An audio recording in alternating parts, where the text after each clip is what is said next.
Welcome once again to the Atheist Hour. It is Tuesday night at 5 p.m. My name is Gene Cook. I am the host of the Atheist Hour. If this is your first time listening to us, we'd like to welcome you to the broadcast.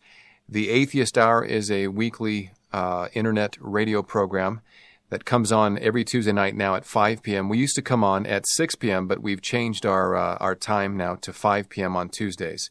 Actually, we used to come in at 6 p.m. on Sunday night, and we've had to move that to help conform to my schedule on Sunday evenings. And so Tuesday night at 5 p.m., of course, if you're listening live, you know that, but this is for the benefit of those that might be listening via MP3 after the broadcast. We'd like to make a few announcements before we introduce our guest tonight. First of all, if you'd like to get in on the conversation, our phone number is 1-800-466-1873. Once again, that is 1-800-466-1873. We will be taking your calls tonight if you have a question for me or for my guest atheist tonight. First of all, we want to direct your attention back to the Frapper map. The Frapper map is located on the upper right-hand column on our website at unchainedradio.com. And we'd like you to just take a moment and log on there. Just you don't have to give any personal information other than your location. I think you'd ask for your zip code, but this is a way that we can actually look at a map of the world and just get an idea where our listeners are listening from. I've already been amazed to see where they are listening from. I mean, they're listening from Taiwan, Mexico City. We've got some in the UK. And so I'm always interested to see where our listeners are listening from. So if you get a chance, check that out. And also, I want to let you know, in case you haven't noticed, you may have got more than one email from us today. And in fact, it probably came about 30 minutes before the broadcast started. I am told by our website administrator, my friend Tony Casparo, the guy that actually designed the Unchained Radio website for me and maintains most of it for me. He told me that our email server was extremely constipated. Something got stuck in there and everything jammed up. And so I want to apologize to you if you received more than one email today, or if you've been sending me email through the contact option on the website, and I haven't returned it. That's why. I just haven't been getting any email. But hopefully we've got it straightened out now. I'd also like to call your attention to our podcast. We now have both the MP3s available for the Atheist Hour and the Narrow Mind program, which will follow this program at 6 o'clock. And we have those available through podcast subscription. We've even got one of our humor shows, or maybe I should call it our comedy shows, Theology for Dummies. And so we'd like you to check that out too. That's us just having some fun and once again demonstrating that Christians can have a sense of humor too, and we don't take ourselves too seriously. Although the part about having a sense of humor, I suppose I'll leave up to you. I always laugh at my own jokes, so that's not much of a gauge to determine whether or not I have a sense of humor. But I'd like to call your attention to that. And you can just go on there and subscribe to the podcast, and you can automatically, through the RSS feed, get those MP3s delivered to you. And so I'm extremely happy about that, and I'm thankful to my other friend, Christian, who's also helping now with Tony and myself admin the website. And check it out. I think you're gonna like what you see there. All right, let's talk about our guest tonight. Let me go to my notes here so I can tell you a little bit about him. First of all, his name is Steve Shawney, and he lives in Riverside, which is in Southern California. For those that may not know, he's been an atheist for about 5 years now. He grew up in the church. He says he became real serious about his faith when he was 19 years old, began studying and reading Bible, and was at the church or Bible studies nearly every day. He witnessed, he preached, he passed out tracts incessantly, he says. He went to Calvary Chapel Bible College for a year. But he also says that he lost his faith at age 22 over a period of a couple years. It was a gradual process. doubts and questions about the inerrancy of the Bible, a lack of trust and respect for Christian leaders and their doctrine, and intellectual abilities. He says those are the two biggest factors. Then he began reading all types of materials, and the atheists seemed more able to answer his questions to his satisfaction. But more importantly, they allowed for honest doubt, disagreement, critical inquiry, and free thought, something that he did not have as a Christian. With this freedom, he was able to view naturalism, agnosticism, atheism in a different light and saw that it answered reality better than the alternatives.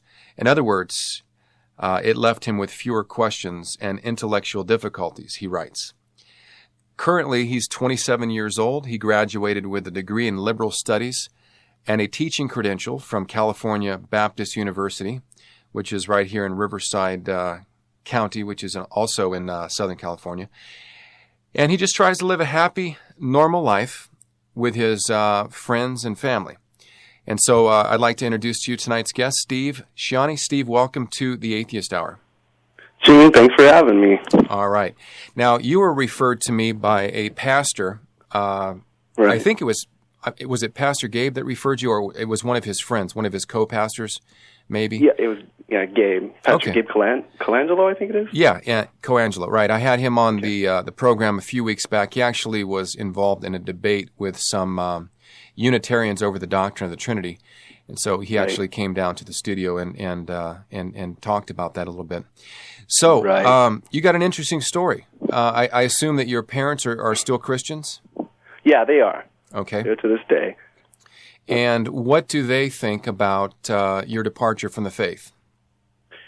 Well, no, those were the subject of, long conversations at night. And at first it was real difficult for my mom, my dad, and we still talk about it now. I think they've come to terms with it. Obviously, they'd like to see me where they're at or have the same worldview or ideology that they have. Mm-hmm. But they haven't, ostracized me or thrown me out of the family or anything like that. I'm still invited to Christmas parties, which is good. That's nice.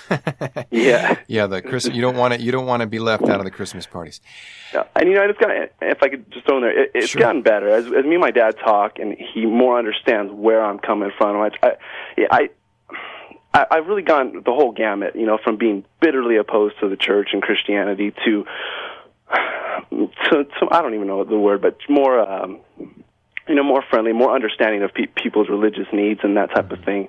And so we have real friendly dialogues, and he really is starting to understand where I'm coming from. And, because he left the Roman Catholic faith when he was actually quite a few years ago, and his mom just threw a fit, and she used to yell at him every time we were over there and just accuse my mom of throwing him, into hell and that type of stuff.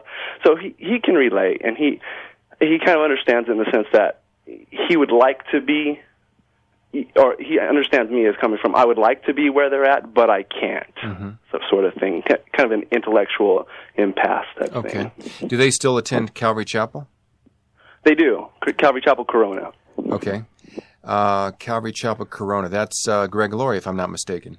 Actually, that would be Harvest in Corona, right? Yeah, he's Harvest, and that's actually right up the street from where I live in Riverside. And okay. Yeah.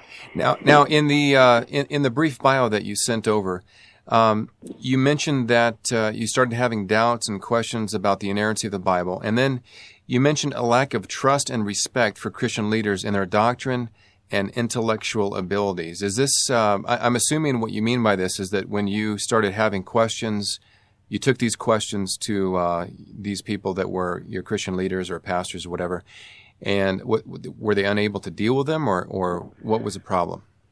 You know what? I think that's a good read. That's a good assessment. That's kind of what it was. And I think more significantly was I really, I'm going to Calvary Chapel, Murrieta, or Bible College at the time in Murrieta. Okay. And, of course, they're pre-tribulation, and that's kind of one of their demarcations.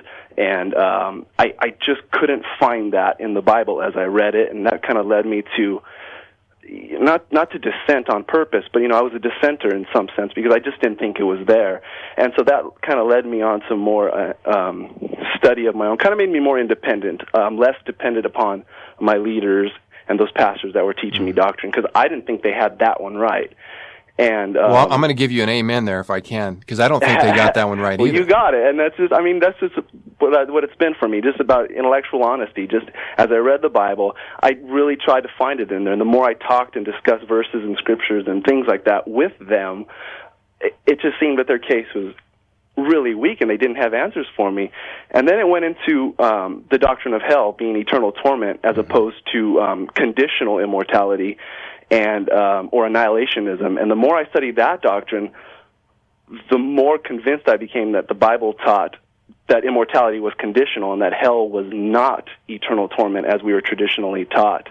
And the more I studied that, and the more I questioned, and the more I engaged in dialogue, the more certain I was that conditional immortality was the proper biblical doctrine. And I think it's just kind of like that.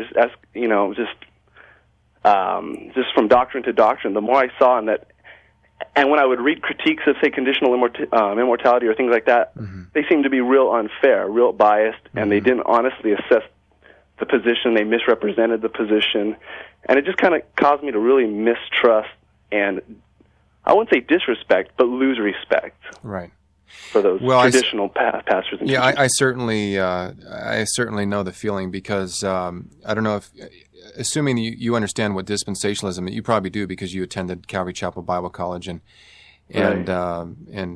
California Baptist Seminary, or University, actually. Okay. But I actually, for the first 4 years that I was a Christian, I was attending a church, not a Calvary Chapel, but essentially the same doctrine, sitting under the ministry of David Jeremiah out at Shadow Mountain Community Church in El Cajon. And they have the same eschatology, the same. They're both dispensational churches, both Calvary Chapel and Shadow Mountain. And when I began to study the scriptures, and I began to question, as you did, this pre-tribulational rapture theory and this break in the 70 weeks of Daniel, I kind of had the same feeling, like, wait a minute, I didn't know that there was an alternative way of looking at this. Now, let me ask you this, Steve. Have you ever done any study in the area of Reformed theology? I did, and I wouldn't say as aggressively or as in-depth as I have, other things. While I was at Calvary Chapel, my reading is obviously pretty limited, but I tried to read Calvin, and I tried to read things on Calvinism and Arminianism and that type of thing. And my friends our group of friends really got into it for a while, into Reformed theology and that kind of thing. I don't know it as well as I know other things, but I am familiar with it. And I would have to say, I mean, with all due respect, I really can't stand that system of belief. I think I think it raises more problems than than questions that it answers. For me, at least. Well, I'm going to argue that part of the reason that your Bible teachers lost credibility in your eyes is because they were trying to defend more. I have no doubt that these guys are Christians, but they were trying to defend a more man-centered approach to Scripture. And dispensationalism, most people don't know this, but dispensationalism has only been around since 1836. This whole pre-trib rapture, the 7-year future tribulation. It's very new. It's very new, right. So I think, and that's one of the reasons, I talk to atheists on a regular basis, in fact, every week on this program. You just can't, I don't think that you can actually defend the Christian faith, especially against an atheist, unless you're coming from a Reformed perspective. That's my take on it. But you mentioned that you were struggling with the idea of eternal punishment and all that. I wish I could dismiss that one as easily as I dismiss the pre-trib rapture, but I just can't. But I think you can. I think you can if you really look at it. Well, I've looked at it. Believe me, it would make my job much easier if I wasn't persuaded that it was there. But let's not get off on that. I do want to give out our phone number once again. Our phone number tonight is 1-800-466-1873. And you're welcome to call in. That's 1-800-466-1873. And we will be taking your calls. If you have a question for myself, or if you have a question for our guest, Steve, tonight, we will be receiving your calls. Now, I heard that one Calvary Chapel pastor said that they were actually losing their best men to Reformed theology. So I found that comment kind of interesting. In fact, there was recently we had two members of our church that were former students of that had come to our church, Covenant Baptist Church in San Diego, that were former graduate. In fact, I think we've got four of them now.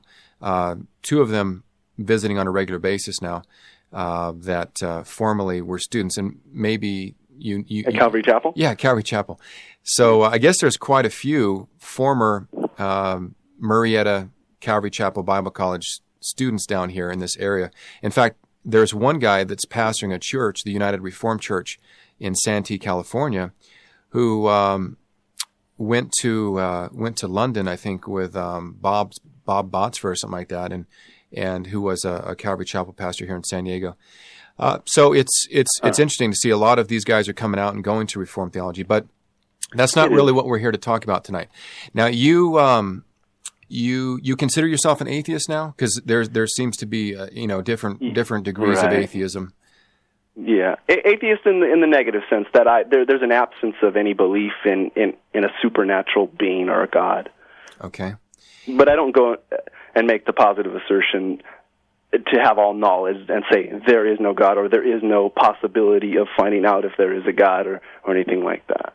But an atheist in the sense that I don't affirm the existence of. So when you say that there's no evidence for this God, that's what your position? No, I said I wouldn't. At least at this point, you haven't seen any evidence. Is that a fair characterization of your... Right, I would say at this point in human history and human knowledge, we don't have the evidence to affirm the existence of a God. Yeah, I would say that. And what kind of...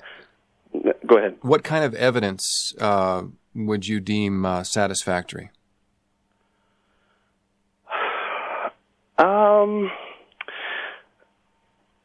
Well, I guess just evidence of the supernatural, something beyond the natural, whether that be miracles or angelic creatures or that type of thing, I guess. Or just something, even in a less restricted sense, if we postulate, a God and we give it certain attributes and characteristics and definitions and we make these claims, that reality would at least answer, that most of the time. Like if we attribute love and goodness and morality to a personal supernatural governor of the universe, we would expect the universe to behave in a certain fashion.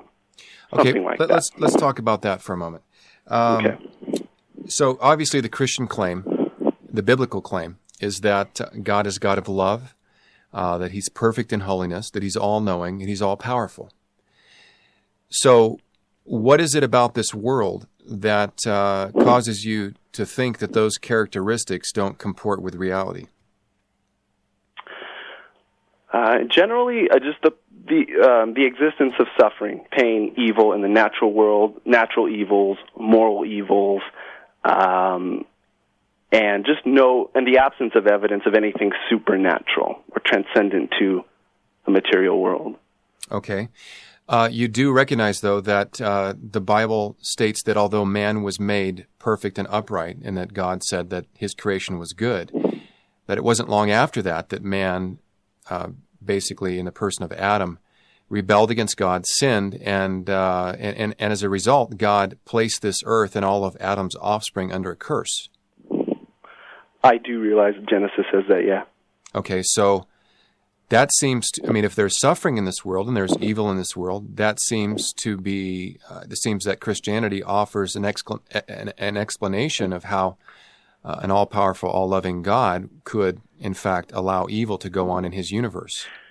Well, it certainly is an explanation. It's a theory. However, for me, that it's not satisfactory for a variety of reasons. I think one is it's mythology. It reads like myth for me. It appears to be a myth. It appears to be ancient Semitic people trying to give an account for why such and such is such and such, and it doesn't account for why there's chaos, or what we might say is evils outside of the Earth, like say maybe the asteroid belt between Jupiter and Mars, or the myriad of craters on the surface of the moon, or black holes, or solar flares, or just those types of things that Adam wouldn't have anything to do with.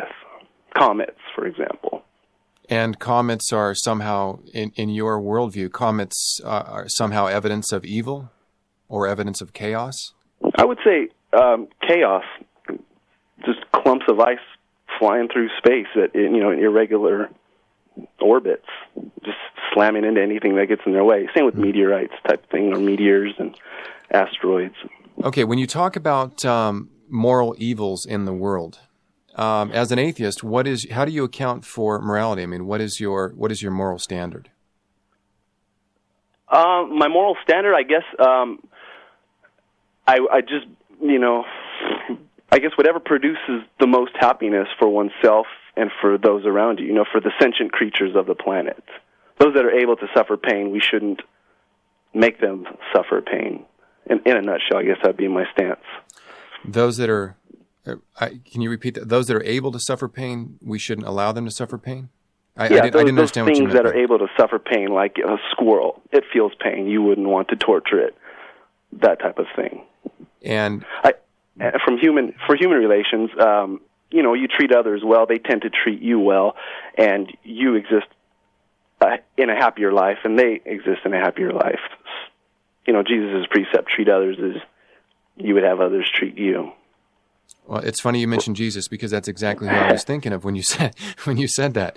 Well, it's a wonderful teaching. I don't find any moral problem with that. I think it's rationally and naturally based, though. I don't think there's anything supernatural to it. Do you accept? Do you allow for supernatural? Me personally, I allow for it. If it exists whether I want it to or not. So of course I allow for it. Okay. I wouldn't say so and so or such can't exist because I've never seen it and it can't possibly exist. And I'm a materialist. No, I don't go that far. Okay, so you're not a materialist. What when you say that your basic moral code is do unto others as you would have them do unto you, or that which results in the most happiness for all creatures, is this just something that you come up with as an atheist? I mean, this is just the way you see things, or do you think that this is something that is binding on other human beings as well? I think it is binding in some sense. I mean, binding is a tricky word, but I would say it's one of those things that's kind of just naturally or self-evident. It just is. It's just the way we are, and we can, whether we could say, oh, God designed it to be that way, or we evolved to be that way. It just is the way it is. Like I said, if you treat others well, they tend to treat you well, irregardless of whether a God exists or not. That's just kind of the way our natures are. That's the way it is. That's the way life is. You help others, they tend to help you. Now, if I'm looking at this world from my Christian perspective, and I start out with, obviously from my Christian perspective, I accept the Scriptures, and I read in the Bible that God is all good, that God is all loving, and then when man rebels against Him, that God basically curses the earth, and all of Adam's descendants now are born in a sinful condition, born with a sin nature. And then I also read that that God sends a Savior, and He teaches them about God's moral code, which is to do unto others as you would have them do unto you, teaching the golden rule as spoken by Jesus in the Sermon on the Mount. And in addition to that, God designs the heart of man. We call it a conscience, or we call it the Bible calls it having the law of God written on man's heart, so that man is a moral being. The Bible tells us that man is made in the image of God, therefore he's a moral being. It seems to me that comports perfectly with reality. Whereas I'm listening to you, and you're saying, you're affirming that Jesus' teaching is good, but you're just saying that it's something that it's self-evident. I mean, it's just a part of who we are. But I'm wondering, if I press you and I say, well, it's a part of who we are, where did that come from? And that's what I had mentioned earlier. It's debatable whether God designed us to be that way or we evolved naturally to be that way. That's just how we exist in society. That's how we exist as a culture. That's how we exist as relational beings. Okay. You can't get very far in life, and you can't survive very long unless you you're so nice to certain people, or if you're at odds with everybody, it's not long before you don't have a good life and you don't exist anymore. I think it's just that simple. Okay, but if morality, if the type of morality that we're talking about, where our goal is to produce happiness and to treat others as we would have them treat us, mm-hmm. and then we say, well, it could be the product of a God who designed man that way, or that could be the product of random chance through evolution, that man has just evolved that way because it seems to benefit his race. Then I don't see, if the latter is true, if evolution is true, I don't see how we could have any type of argument against someone who doesn't behave the way that we think that they should behave. In other words, let's say that my next door neighbor kills a family member of mine, and I say, what are you doing? Isn't it self-evident that murder is wrong? You're an evil person. And he says, well, you may have evolved that way, but the way I've evolved, if something is a nuisance, your kid was riding a skateboard in front of my house. If something is a nuisance, you just eliminate it. And that just happens to be the way that I've evolved. I mean, how would you respond to somebody like that? Well, I've never run into anybody like that. I don't think you ever will, because, we have laws as a culture in society set up. Okay, well, let's use a real historical character then. Let's use Adolf Hitler. Adolf Hitler says, well, I think that we should kill Jews because it's expedient, and therefore the law of the land is established, and no laws are being broken. How do you answer somebody like Adolf Hitler when you just say that you're both a product of evolution and random chance, and therefore you've derived at your particular moral views based on time and chance?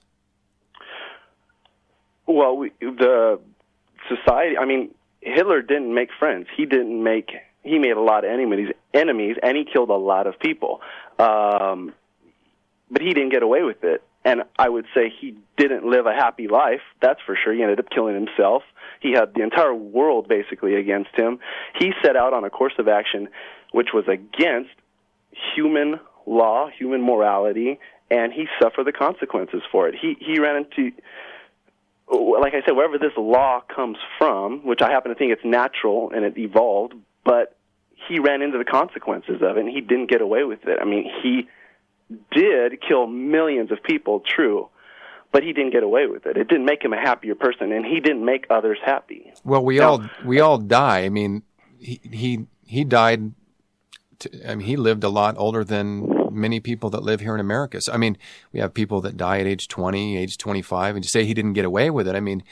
Maybe he was fulfilled in killing Jews. Maybe it really brought him some inward satisfaction.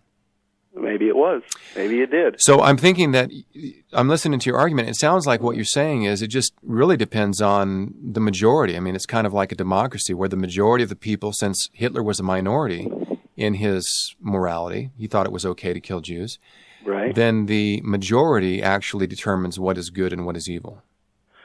Well, in a very real sense, it does. It does. It is the law of the majority. It is the law of our nature. It's the law of how we interact with each other. And I don't know. I just from a naturalist or a materialistic perspective, I think in an atheist universe, the Holocaust makes more sense rather than in a theistic universe. Because how does something like that happen if there's a moral governor of the planet?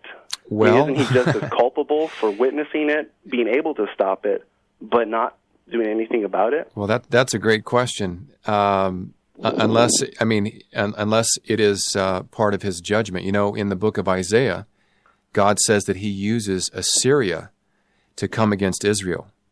And Assyria comes against Israel, and Assyria actually becomes the rod of God's anger as he chastens and really chastises Israel through war.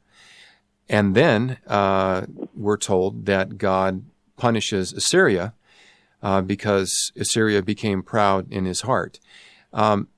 If you read the New Testament in the Olivet Discourse, Matthew 24, you'll find that Jesus warned those Jews, those religious leaders, that the blood from Abel, the righteous blood from Abel, to, I forgot what the last guy's name was, that was killed, all the blood of the prophets was going to fall upon them. And he said that the temple was going to be annihilated. And at the time of his crucifixion, they said, let this man's blood be upon us and upon our children. And so actually, something like, the persecution that Jews suffered, and the persecutions that Jews suffer today seems to me to comport perfectly with Scripture that God is still chastening those who are his enemies. And it's not just limited to Jews, obviously. It's limited to all men who will reject him and scorn him. But the Jews, first and foremost, because they had the prophets, they had the oracles of God, and they rejected their Messiah. Now, we have to understand also that Christianity is not an anti-Semitic religion. In fact, Christianity is and was, in the book of Acts, Jewish. And so the Gentiles are grafted into the Israel of God, as it says in Romans chapter 11. I don't want to get off on a tangent here, but I mean, all these examples, they just seem to really, from my worldview, they're confirming Scripture, but yet at the same time, they're affirming, from your worldview, they're affirming atheism. We do have some callers waiting. Okay. Let me give out our phone number one more time. Okay. If you'd like to talk to us tonight, our phone number is 1-800-466-1873. That is toll-free, 1-800-466-1873. And we do have a couple of lines open. Let's go to our first call. Dustin calling from Greensboro, North Carolina. Dustin, welcome to the Atheist Hour. Good evening, gentlemen. Good evening, Dustin. Good evening. What was your name again, sir? I didn't catch the beginning of the program. My name was Steve. Steve, okay. Yeah. Appreciate you coming on tonight. It's good hearing you. I'm a regular listener to the program, and I'm a former atheist. Now I'm a pastor, and just appreciate you coming on and just kind of voicing your view and everything else. But well, thank you. Had a couple questions, if you don't mind. Not at all. Yeah. Did you say earlier that you believe the laws of morality have evolved to where they are now? I would say if I had to answer from a naturalistic perspective, yes. And since I think that's where I lean, I think the most evidence teaches a naturalistic universe, I would say yes. Okay. And just a question to piggyback off that. If the laws of morality have evolved, I'm just wondering what basis do you have to condemn others' morality, since you can't know if their morality is more evolved than yours? Okay, so on what basis do I personally have to condemn another's morality? Yes, for instance, a good example is the quotable quote on the front of Pastor Gene's website, Unchained Radio, where Jeffrey Dahmer says that one of the reasons that he was able to justify the atrocities that he did was because that he believed in the theory of evolution, or he was taught that as a child, that we all came from the slime. And he said, I believe that when I died, that was just it, and there was nothing else. And given what you've said about morality evolving, I'm just wondering, what is your objective reference to tell the difference between how one man's morality is not more evolved than yourselves? And if that's indeed the case, how would you go about actually condemning someone or making a moral judgment against them if morality is evolving and their morality might actually be more evolved than yours, such that their form of morality may push forward the human species further? Okay, and that's a good question. It's a very good question. I would just say that I don't think it's fair to use Jeffrey Dahmer as the icon of he's extreme, thinking. Yeah. But I don't think he was practicing any standard of morality, and I don't think he would say he was anyway. But when he killed people, hedonism. Actually, if I can jump in here, hedonism. Yeah, he was practicing hedonism, which, by the way, I've had other atheists living in the United States who have actually been guests on this program call in and say that they are hedonists also. For those that don't know what hedonism is, it's the lifestyle or the moral code that finds pleasure as the greatest good, regardless of whose cost. Right. And I would say that's an irrational. I would say I would define hedonism as the irrational pursuit of pleasure, because it comes at the cost of others' happiness and ultimately your own. So you would take a utilitarian view of morality then? Is whatever tends toward the most good and most happiness for the most amount of people. Well, it would have made Hitler's Germany pretty happy to extinguish the Jews. Would that then follow in within your utilitarian understanding of morality? Well, it cut out because it brings about the greatest happiness to that particular country at that particular time, given their paradigm. Right. It would have made Hitler happy. We don't know about who, the individual thoughts of everybody else in Germany. Sure. We don't know. Yeah, I'm kind of talking about the majority. I'm not talking about every single German. But we know that the German people. Go ahead. Okay, hold on a second, Dustin. You were actually talking over the top of him. He wasn't quite finished. Oh, I'm sorry. Go ahead, Steve. I couldn't hear him that well. Hello? Yeah. We're on. Yeah, you guys are. I was just saying that was the problem with humanity, is that they tend to allow, because they're not taught to critically think and they're not taught to set any rational foundations, that they're easily led astray by any charismatic leader, any claim, any proposition.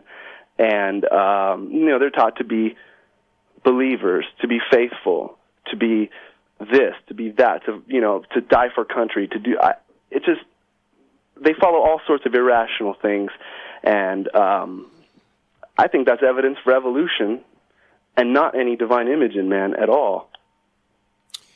There you have it. Hey, just a quick question, Dustin. Sure. Were you able to hear what we were talking about while you were waiting on hold? Not very well. I want to say, too, I apologize for speaking over Steve a while ago. I didn't know I was doing that, so that's all right. Please forgive me. Don't worry about it. I couldn't hear you that well either, but okay.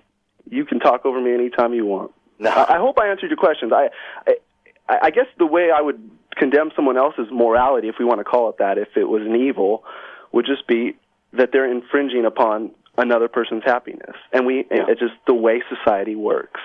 We tend to help each other's quality of life, and that. How do you define quality of life? Contentment, satisfaction, happiness, to love,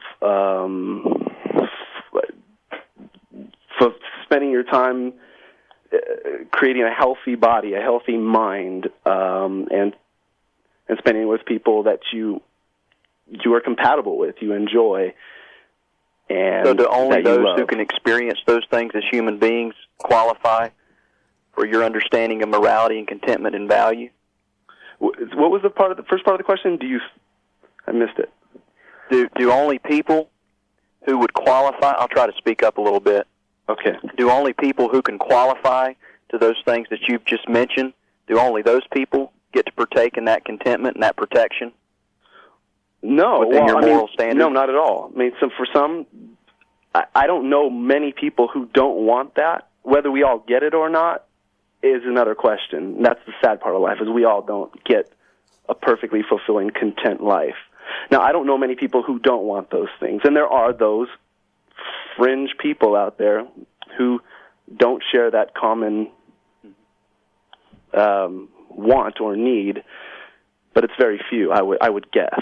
I think we all need love. We all need companionship. We all want that. We want some satisfaction, knowing that we're needed, we're wanted, we're loved. Right. I don't know many who don't want that. Yeah, well, that's good. And we would say that you would recognize those things not necessarily because of evolutionary theory, which in your mind I think you would say that, yes, that's part of the evolutionary moral, the laws of morality that have evolved. But we would say because you have the imago Dei, or you're created in the image of God, you naturally desire those things. And I just had a question regarding what you had said earlier about people being manipulated by a powerful, charismatic leader. Are you familiar with who Dr. Josef Mengele is? I'm not. I've never heard of him. Dr. Josef Mengele was one of the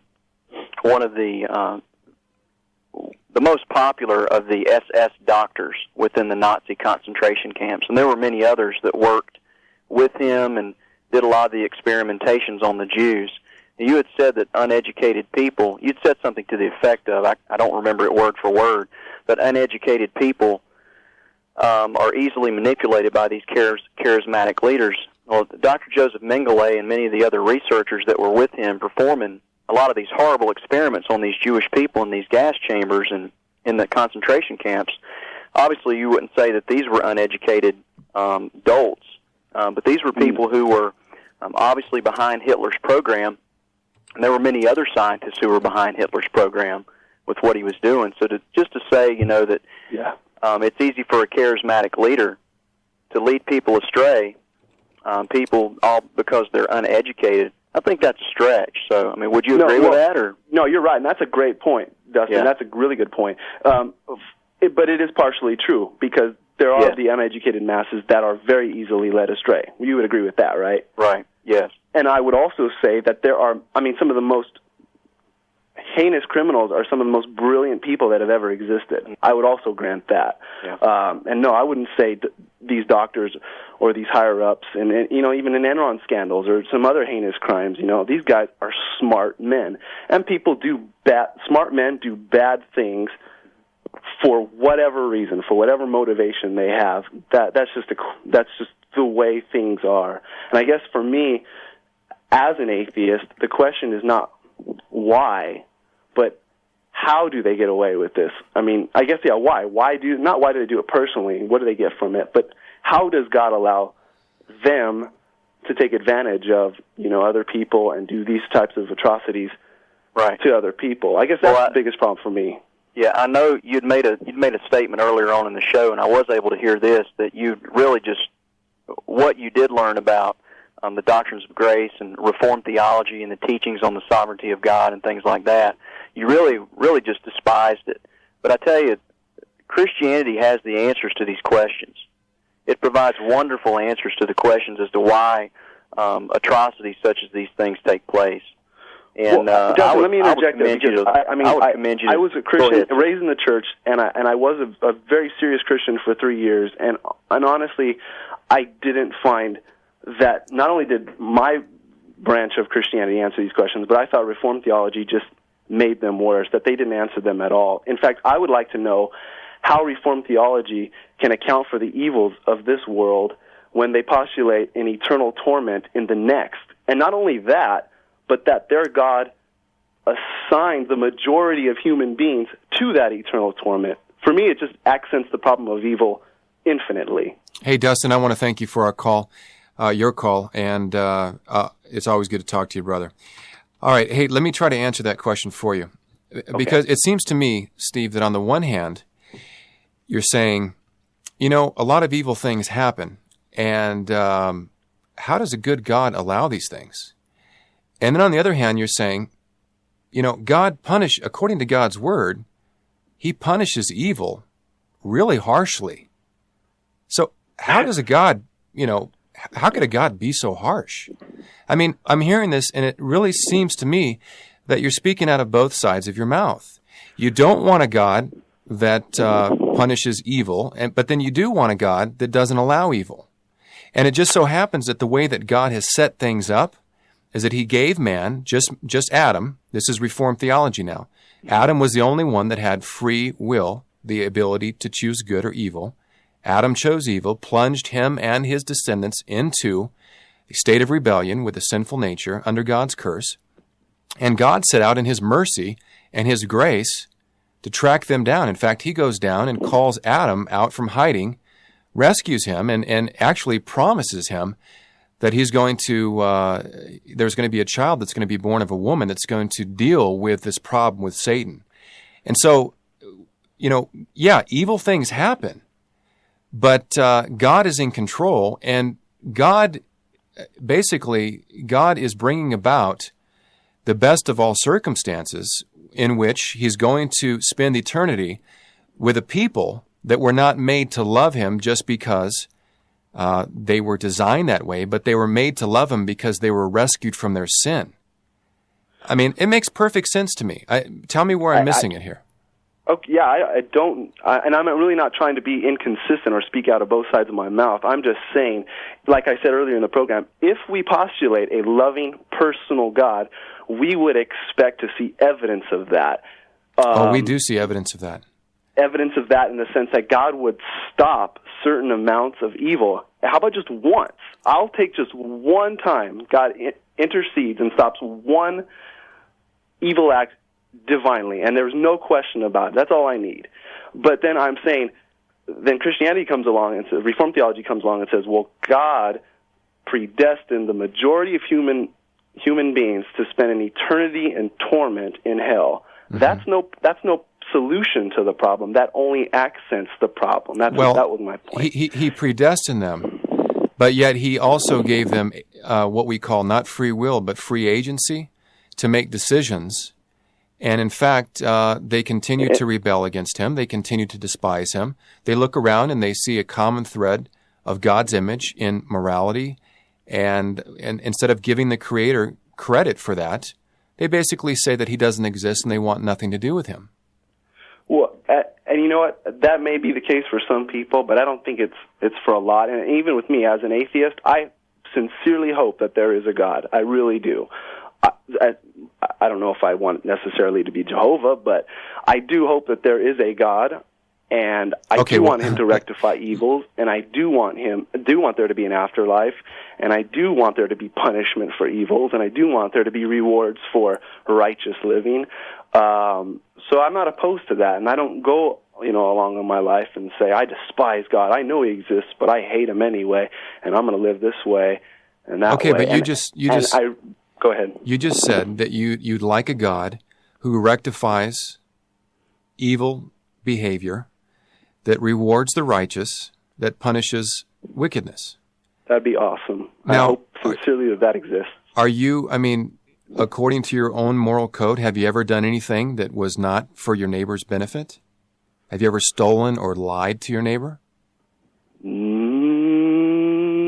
Not that I can remember in my adult years. No, I'm talking about in your whole life. I'm talking about in your whole life. When I was like 7 years old out of the grocery store. So you stole some candy. Okay. Yeah. You ever committed adultery? I'm not married. Have you ever fornicated with a woman that's not your wife?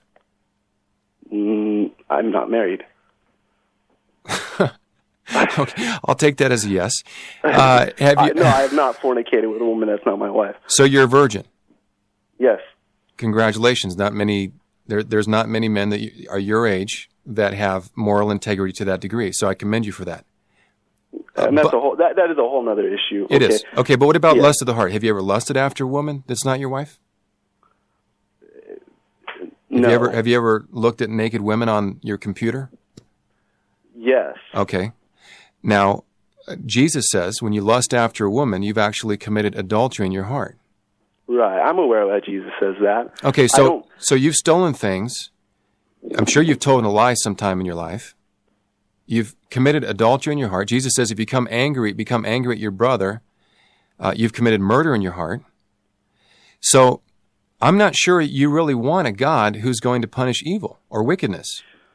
No, I really do, because, I wouldn't define those things as evil. I wouldn't define those things.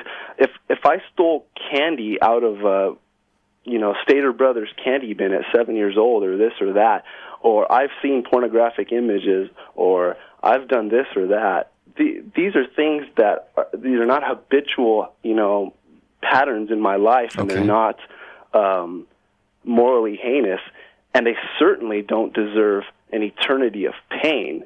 And if I'm going to be punished for these minor infringements that, society doesn't, is indifferent to, I would expect to be rewarded for the good things that I've done. But where is that in Reformed theology? Well, outside of Christ, right? Yeah, that's right. Outside of Christ, so I've never done anything good, but I've only done evil. Well, toward God. In other words, when the young man, the rich young ruler, comes up and he addresses Jesus, he says, "Good teacher." Jesus says, "Look, there's none good except God." So, in other words, there's only one standard of righteousness that will allow a man to be accepted by God, and that's complete perfection. And therefore, once again, Christianity has the answer to that, because Jesus comes and lives the life of a perfect man and yet dies as a sinner. The sinner dies a sinner's death that we deserve, gives us his righteousness. You have to see that Christianity just supplied the medicine for the illness that it produced. I mean, you can quote the Bible to prove the Bible. Well, here's the problem. Man's a sinner, and he has to be perfect. But wait, there's a solution. Jesus died. It's just But wait a minute. You admitted see what I'm saying? You admitted that man is a sinner also, right? I wouldn't. I mean, we have two totally different definitions of what sin is. Okay, but sin doesn't exist for me. You've admitted. Okay, let's use your terminology then. Man commits evil. You acknowledge you've committed an evil act at some time in your life. Would you acknowledge that? Yes. Okay. So by nature, by your own definition, by your own admission, you are an evil man. No, there's a big difference between committing an evil act and being an evil man. We've all done things that we regret. We've all done things that have harmed somebody else. Now, most of us have repented, or I shouldn't use that word, that is charged with Christian connotations, but most of us have asked forgiveness, have changed. We don't practice those things anymore. I would say most of us are morally good people. If somebody lies, does that make them a liar? No, that makes them a person who has told a lie at one point in their life. And what's a liar? Someone who habitually and continually tells nothing but lies and does it in a malicious way to harm someone. And where could I look to confirm your definition of morality as it pertains to a liar? I mean, what objective standard is this just your idea of what a liar is, or can I look somewhere and see that this is what it is? Well, I don't know. I don't know I guess we check the dictionaries, but I think if you just ask anybody, how would you define a liar? Well, I defined it as somebody who, if you lie, that makes you a liar. A liar is somebody who tells a lie. Now, it doesn't matter one time, two times. See, here's the problem.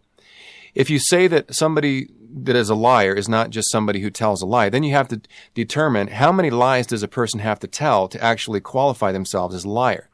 Well, you can't do it. There's no exact number, and not even God would keep a number. Well, it's the intentions of the heart. God's number is one. God's number is one.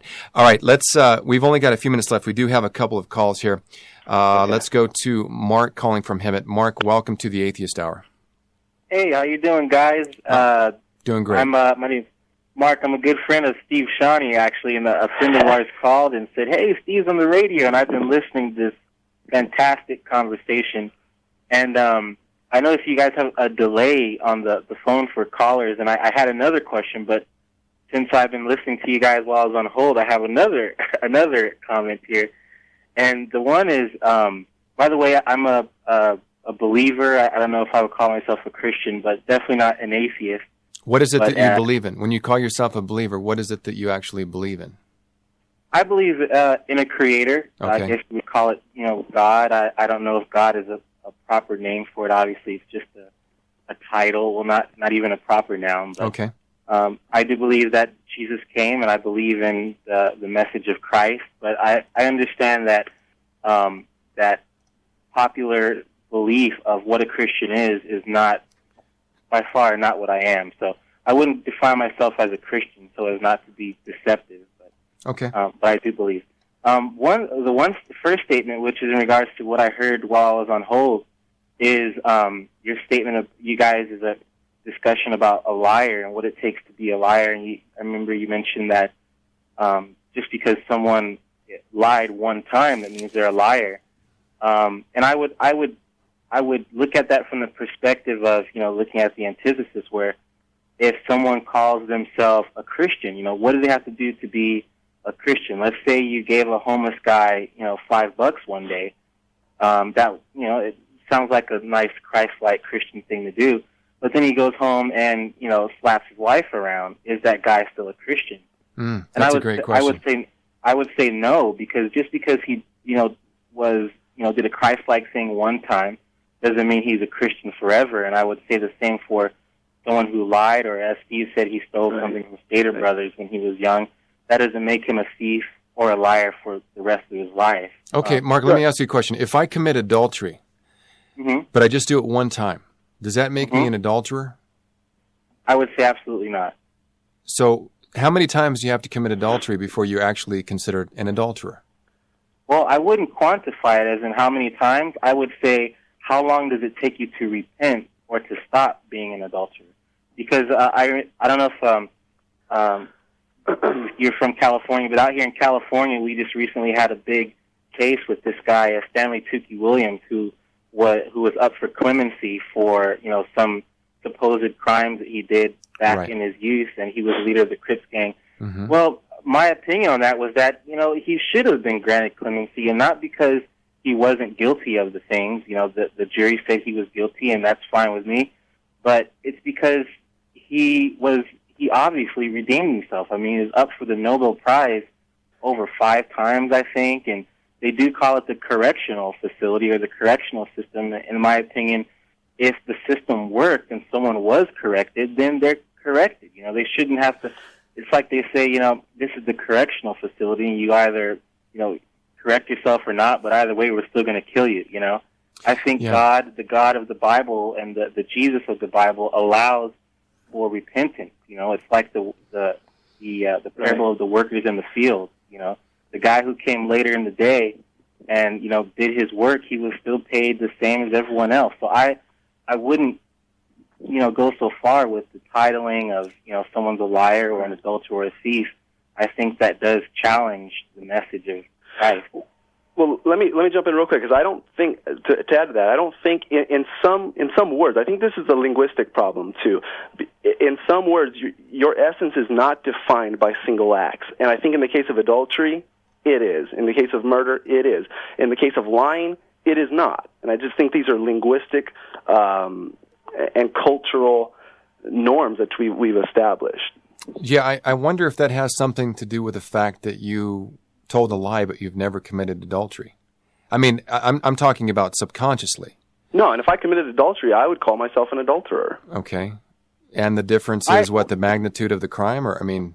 Yeah, absolutely. I think it's a linguistic difference, and I think it's a legal and linguistic difference. Okay. Now, if you can hang on for just a second here, Mark. We are up at the top of the hour now, and it was my understanding, Steve, that you have, because we could take this further if you could stick around with us, but I think you have to go, if I'm not mistaken. Is that right? I do. I really do. I would love to stick around, but I've got to be in Crone at 6:30. Okay, understandable. I'd like to have you on. I've really enjoyed the dialogue with you. And I'd really like to be back. Yeah, I'd like to have you on again. Hey, Mark, do you have anywhere to go? Because if you don't, what I'd like to do is carry you over to the next hour. Okay, no, I'm cool. I can stay on. Okay, hang on with us then. Okay, Steve, I want to thank you once again for being my guest, and I look forward to talking to you again. Well, you're welcome, and thanks for having me again, Pastor. Okay, we'll talk to you later. Take care.